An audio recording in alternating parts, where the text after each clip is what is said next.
check. 1, 2. This is the Chu Down Show with Chuy Gomez. Chuy Gomez. Let's get started, shall we? Yes, indeed. Hanging out with my man D-Shot today. But you got your homie here. Who we got here?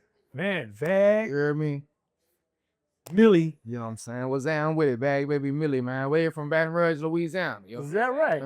Long way from home, big brother. So is this home for you now? Oh, it's the new home, Sacramento. For Oh, sure. okay. California as a whole, though. that's- I love the you on top the West and the Coast. bottom. You on the West Coast, baby? Oh, yeah, come on now. West Coast is Come on, West man. Coast, yeah. Come on now. Southwest connections, you hear me? So we're gonna sit here and talk a little bit, and you might soak him a little something. Oh, yeah, that's all I want to do. You know, we've known D-Shot for many a moons. Yes, sir. Yes, sir. Yes, sir. So let's take it back for some of the folks that are tapped in right now. When you and the family got together and started making music, man, what was the initial motivation to put out music? Well, I want to say, my uncle made a record in the 70s, and he was, to me, him bringing some vinyl to the house, real vinyl, and we were able to take this record and put it on the turntable, and we're sitting here looking at the live person who made it. To me, that was my most motivation. I think it was 40s too. You know what I mean? To actually see that. Right. I mean, everything else we seen on TV, you seen Michael Jackson, all of them on TV doing their thing, but this is an actual person that actually made a record. So that was inspiring to us. And we also grew up too, man. I mean, we grew up around Vallejo, and they used to have a lot of live little bands in garages. So my father, he'd drive by clubs, see some cats, playing in the band in their garage. We'd get out and go hang out over there. My father would drink a beer or whatever. I'm just sitting there soaking gang. You know what I mean? So I remember that at 5 years old, being able to see these kind of things.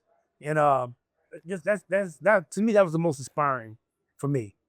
And so you growing up and you're seeing the likes of Confunction on the radio, and they from around the way, and you guys, thank you. And you guys are out here doing your thing, and you're youngsters, and you see your uncle come home with the record. Now you guys want to, how do you put that in motion now? Now, that's the motivation. Well, how do you put it in motion to go from sitting at the house, wanting to do it, to how do you get to actually doing it? We to be honest with you, we were actually in motion when we were like 6 or 7 years old. We'd be in the backyard just doing what kids do, and we'd be making songs. Me and 40, Sugar, we'd be out there making songs. I mean, just making them up.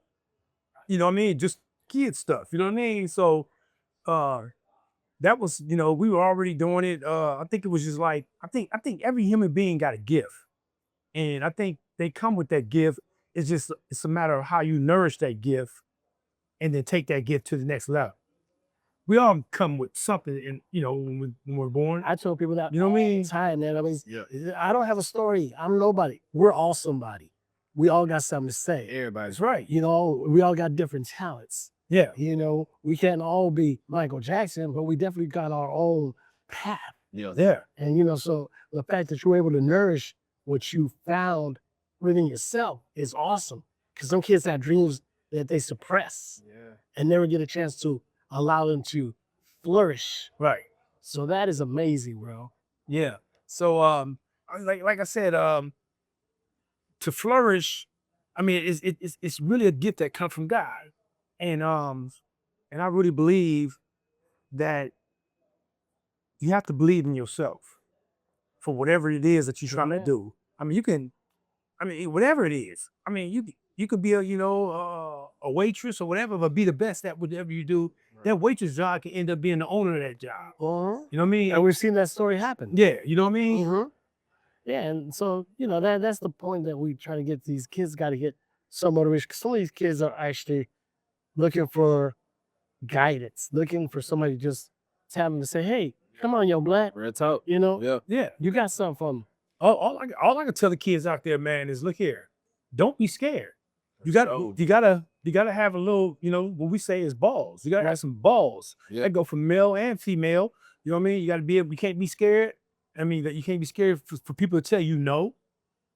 I got plenty of no's. I mean, when we had we was out, me and 40, we had paper hours, man. We was out there selling newspaper prescriptions.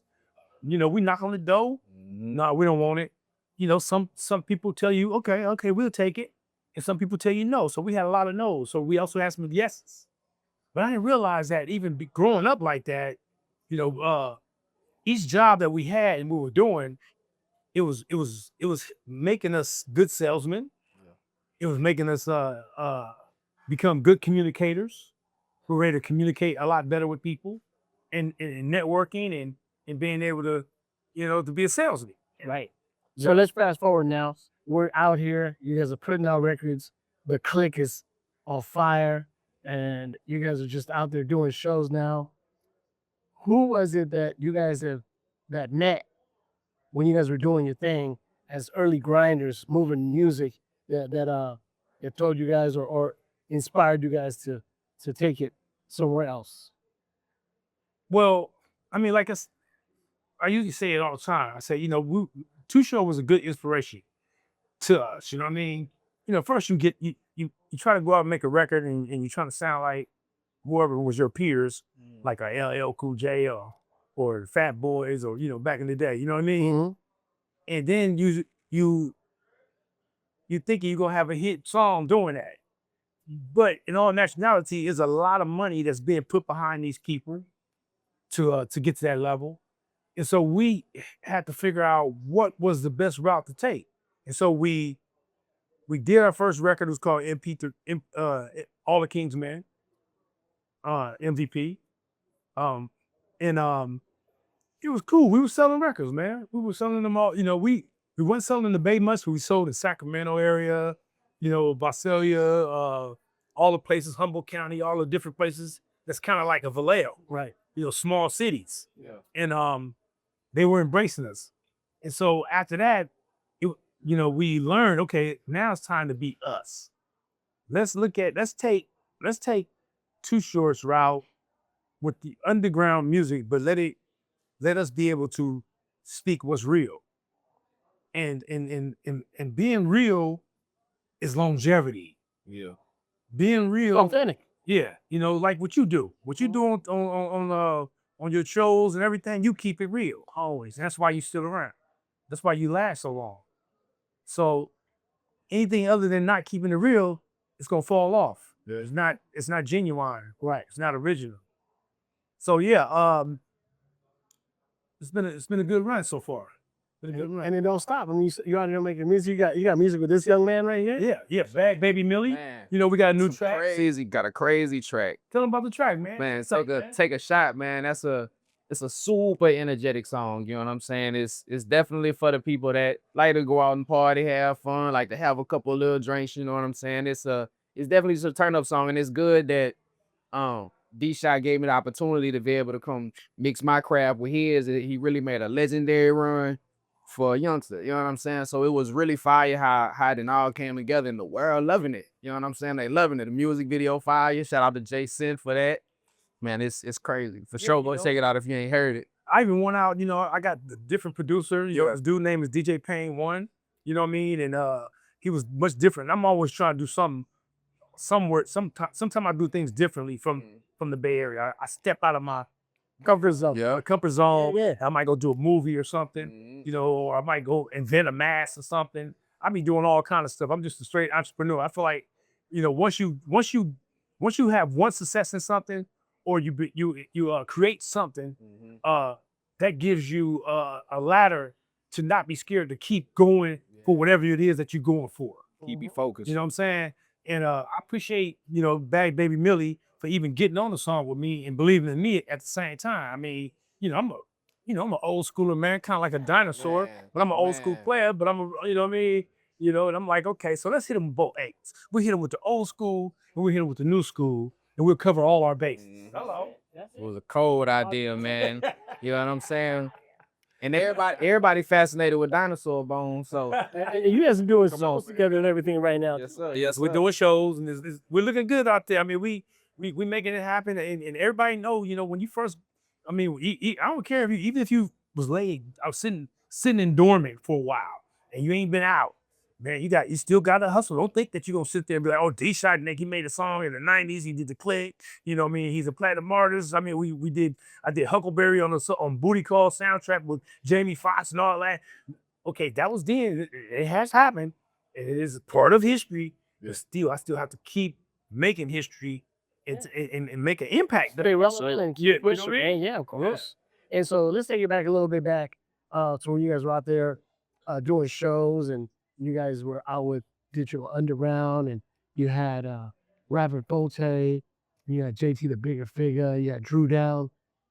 Tell them how special the 90s were for the Bay Area. One thing I liked about the Bay Area was we weren't together actually. We were sticking together. I mean, like when one person do a video, if you look back and go look at Call Me on the Under, you'll see Drew Down and Chris Hicks. You'll see the Bay Area bosses in the video. You'll see $100,000 Benzes back then. They look hella old now, but they was $100,000 cars. Yeah. You know what I mean? You see, we doing it on a yacht. I was one of the first dudes that ever, did a video on a yacht with all the girls. See, I wasn't scared. I wasn't, you know what I mean? I end up, Call Me on the Under, end up on Playboy Hot Rocks on MTV. You know what I mean? It wasn't many people that can get on MTV. Nah. So we make, I was making little moves that's impacted. But the Bay, being able to work with all these cats has been a beautiful, beautiful thing. Yeah,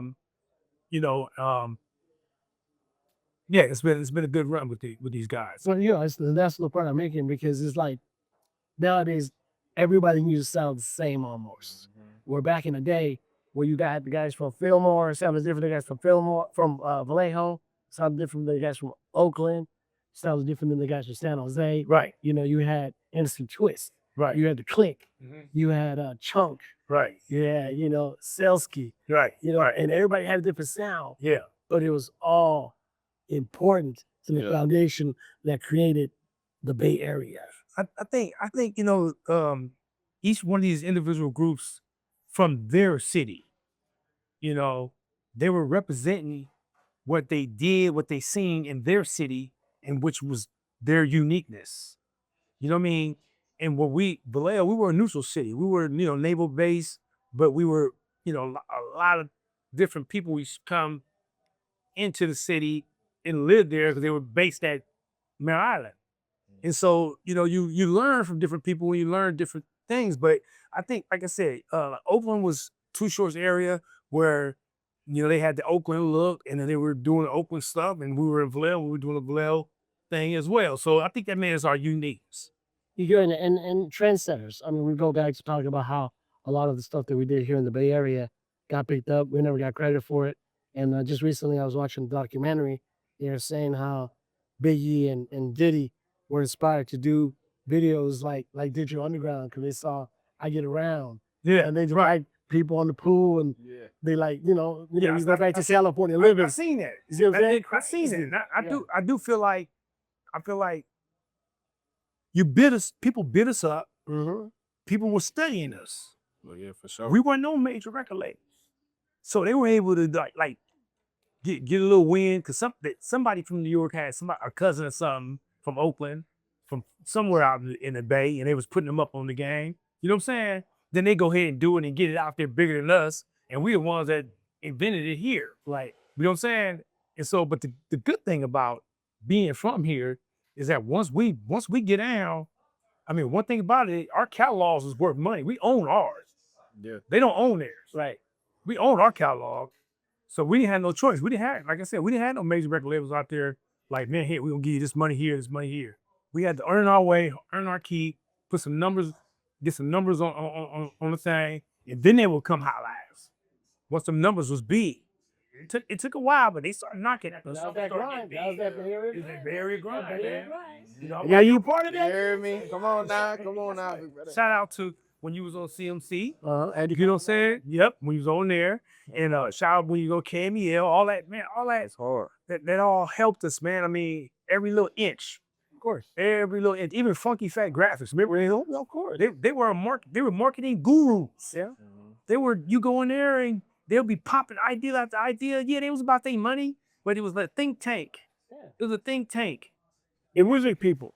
The Yeah. barbecues, remember Yeah. those? Yeah. It's incredible. I mean, this was a Bay Area Mecca, and I'm saying there's never gonna be another '90s. The '90s so incredibly hot for us, and when we still out here, we're still putting our music, man. Man, it's still in us. And like I said, we still here. You still here. Hello, we ain't stopping. We ain't stopping. Until our bones get to cracking. Hello. And even I'm a bitch. Still going, He still be still getting, you know? For sure, for sure.